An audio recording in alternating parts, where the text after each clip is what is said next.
Hey there, subscribers, friends, and family of the YouTube comic book community. It is I, Comicfan, with episode 21 of The Humble Haul. Hope everybody's been having some good luck out there digging. I've had a little bit of good luck. Nothing really fancy in this haul, but I figured I had a pretty good stack of books. Why not show them off?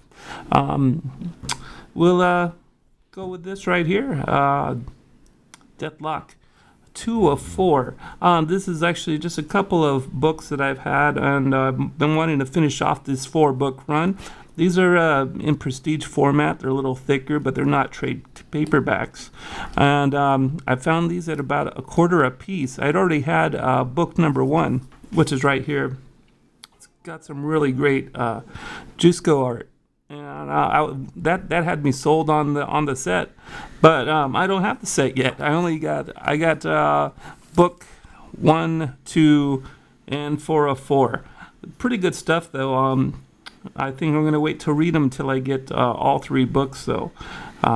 So I'll be on the hunt for number 3. Well, when I get to it, right? Then let's see. Most of the stuff we had there was a show over the weekend that I attended and worked at. That worked out pretty well. We had a really good turnout. Saw a lot of faces. Chatted up some YouTubers. I think let's see. Spidey Fan was there. Lightning 2288 was there. Dimension Z was there. And it's funny. I saw Longshanks 78. Longshanks 78 was there, and it's kind of funny. You never know who you're bumping shoulder to shoulder to until you reveal yourself, or they reveal themselves to you, and you're like, "Oh, I've known you for quite a while." And then I never knew that some people actually do YouTubes, and I found out a couple weeks ago. So I met up with Longshanks 78 for something that I'm really happy to have acquired, and I'll show that at the later end of my haul. But anyway, I also got Beware the Claws, number 2 and 3. Really happy about these. This is probably like something I'm one of the most excited about of most of my haul. I already had number 1. I have 2 of number 1, and I recently saw in Lightning's video that he got one. So congratulations to that. Really good 20 centers. These were in pretty good shape. Got one for $5 and $6, and that was really great. Can't wait to finish off that one. I think I only need. I think that's only a 4-issue group. Also, I need number 4 for that. I got this for $8. Daredevil number 111.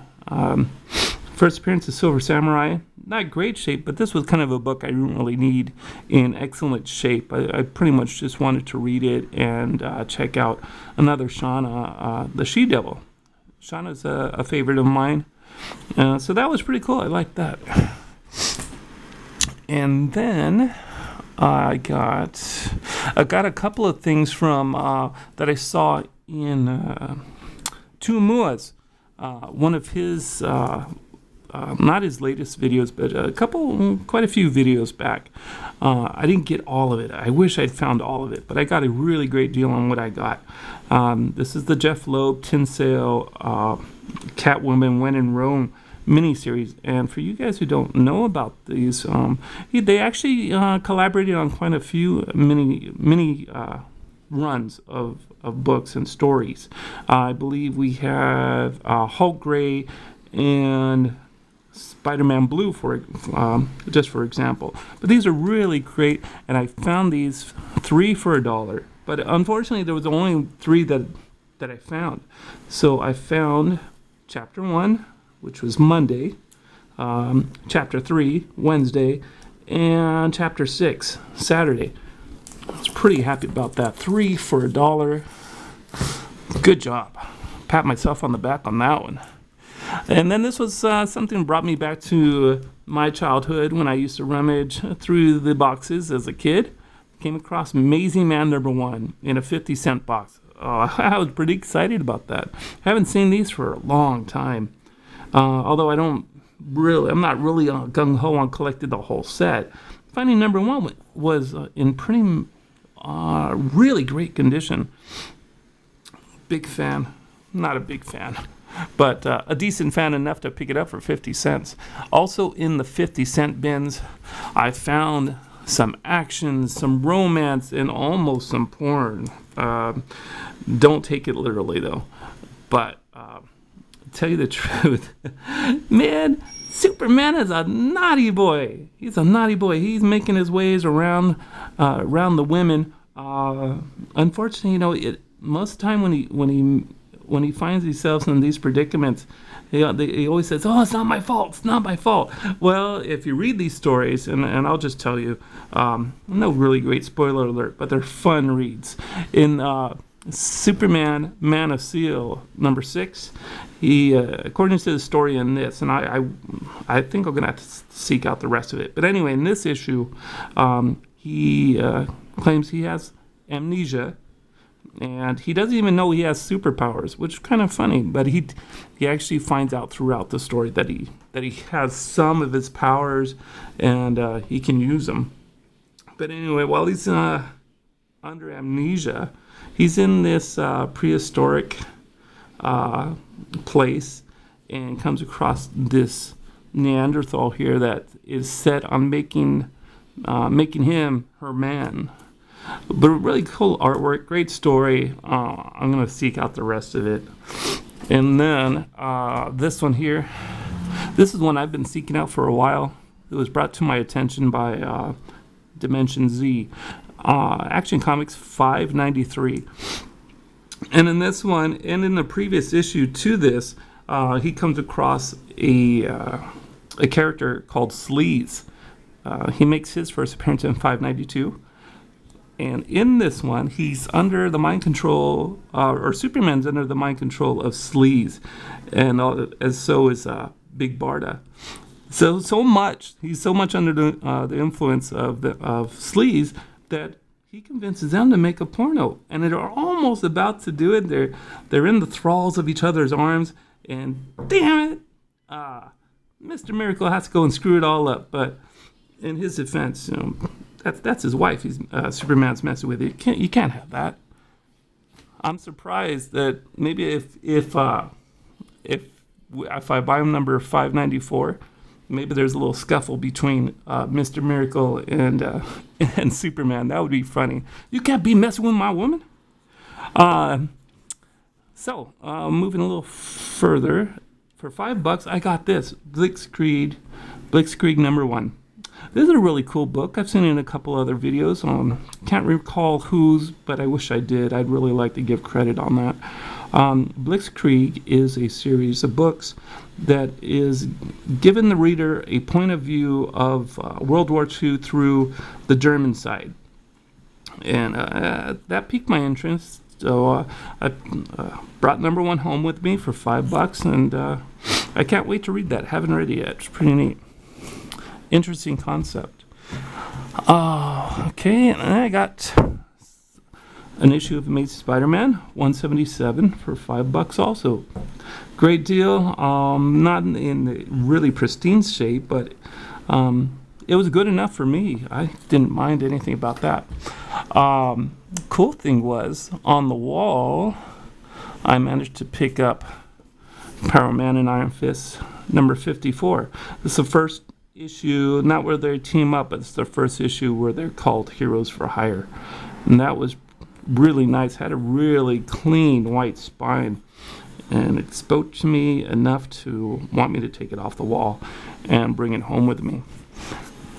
Now, like I had said, I was talking to Longshakes78, and in the comments section of his last video, he showed off some books, and I said, wow, he found some books for cover price, and I thought it was really neat that he found them. I said, hey, do you still have one? He goes, yeah, I'll bring it to this show. And I said, okay, cool. So I met up with him at the show, and he had the book, and I asked him, okay, well, how much do you want? And out of the kindness of his heart, he he said, no, just take it. I said, are you serious? So he gave me this, G.I. Joe #2, Adam Hughes cover. I've been wanting this for a long time. I don't consider myself the biggest Adam Hughes fan, basically because my budget doesn't always allow for it, although a lot of these can be had for a decent price. But I find that if I keep on collecting some of them, I can get in a little financial state where I was like, man, I'm not going to be able to afford anything else. I'm sure you guys can understand, but I might get some other stuff. You saw some stuff in my last video. That was pretty neat stuff. So I'm going to have to be selective on Mr. Hughes there, because if you look on eBay, they can cost quite a bit. But in the boxes, I've been able to find some at some decent prices. So anyway, that's the end of my haul on that. I thought I'd give you guys a small update about the contest. You know what the update is? There is no update. No submissions yet, which means I can't show the next stage of the prizes. According to me and the sponsor, we don't feel like we can really show you the next stage of prizes until we get some submissions, like Ed said. So to help with that, I'll show you just a couple of things. I never thought about sharing some of my stuff, like my drawings or anything, so I'll show you a couple, just to give you an idea. You don't have to be a Rembrandt or anything to enter the contest. According, as far as I'm concerned right now, if there are no submissions, you can pretty much cut and paste and put some printout on a stick figure and still win, because there are no submissions yet. I'll just show you a couple of my things that I drew, and these are really old. These are probably stuff that I drew like 20 years ago, and I really haven't picked up much since. But just to give you just a little example of it doesn't have to be really great. That's just stuff that I drew long ago when I picked up pens, pencils, what have you. And it doesn't even have to be drawings. If you guys do cosplay, really cheesy cosplay, that's a plus in my book. I like that. That's really fun. If you guys do little cheesy dioramas in a shoebox, that works too. Okay, I can definitely handle that. But it has to be, it could be anything, guys. I'm not going to harp on it, but I do notice that here's something that can work for you and work for me. If you guys thumb up the videos, that gets the word out, which means you might get more submissions, and it would continue the contest and bring more prizes. So thumbs up on the videos, comment on them, share them, do what you need to get the word out. In the meantime, I'll be here probably with some unboxings in a couple of days, maybe, because you guys know I can't wait. When something comes in the mail, I'm terrible with unboxings. I can't wait to get them out of the box. So until then, you guys all have a good one, and I'll see you soon.